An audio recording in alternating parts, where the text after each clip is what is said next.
I was literally about to do a really cool M2 video about their quality, but then I noticed something.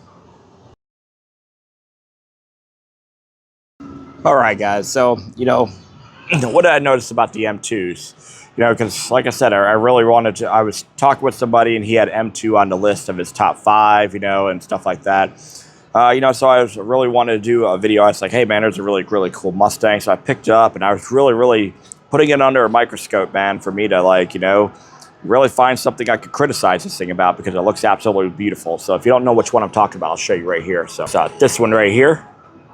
So looks absolutely beautiful right there. Look at that, man. Nice details, everything. The wheels look nice. I mean, just the stance is nice. Just looks great. It's a 1970 Mustang Boss 302, Golf livery, opening hood, right? So that's the one I was going to do a video on. And I was going to open it up and take a look at it. But then I had to stop short real quick because I noticed, where are the mirrors? The side mirrors are not on it.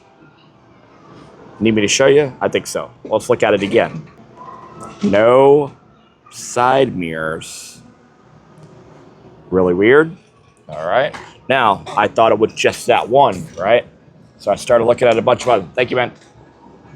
I have the Firelight, 1957. No mirrors. All right. Surely it could only just be a few. 40 Econoline delivery van, no mirrors.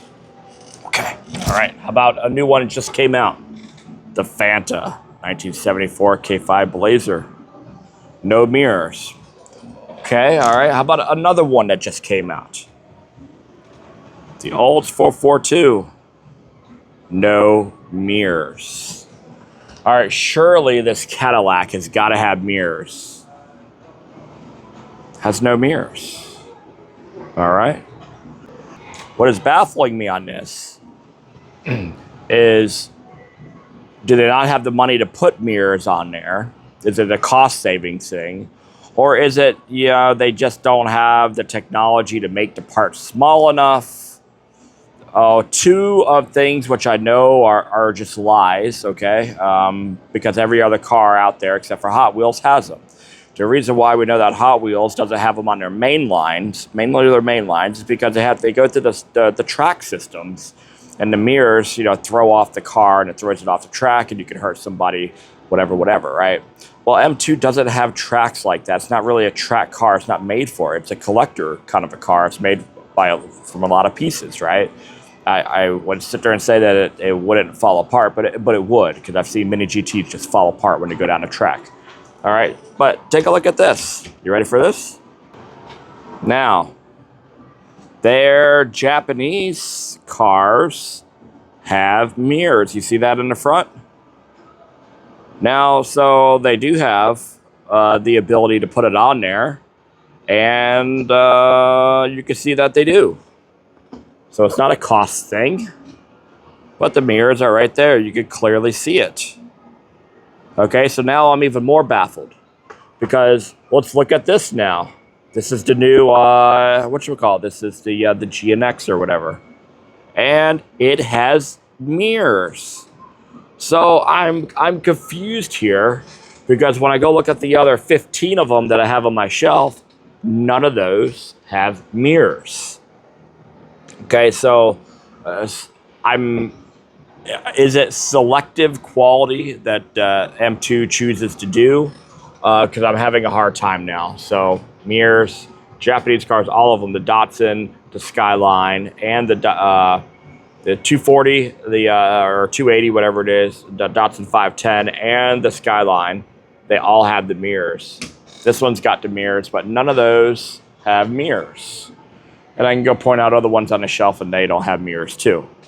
So there we go, guys. I really wanted to, like I said, do a nice video on how, M2's quality has upped it. But I think with a collector car, I think missing the mirrors on it is,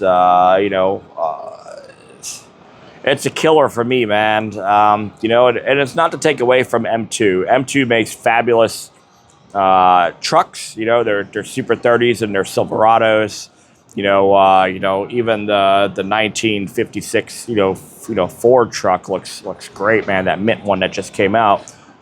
But with the lack of mirrors, it really does kill it for me on a collector item.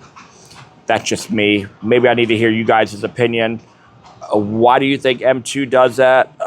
Do you think M2 should put mirrors on their cars? Do you think it's a cost thing? Or is it more or less like a laziness thing? So let me know, guys. Hit that subscribe button. Write me a comment. Because like I said, I really wanted to write something good today. It's not like I'm bashing M2. It's just now I'm really puzzled as to why they do it when I know why Hot Wheels does it. But they're not Hot Wheels. They're a little bit more, what I would say, a higher class than Hot Wheels. So I don't know. Let me know what you think, guys. So talk to you later.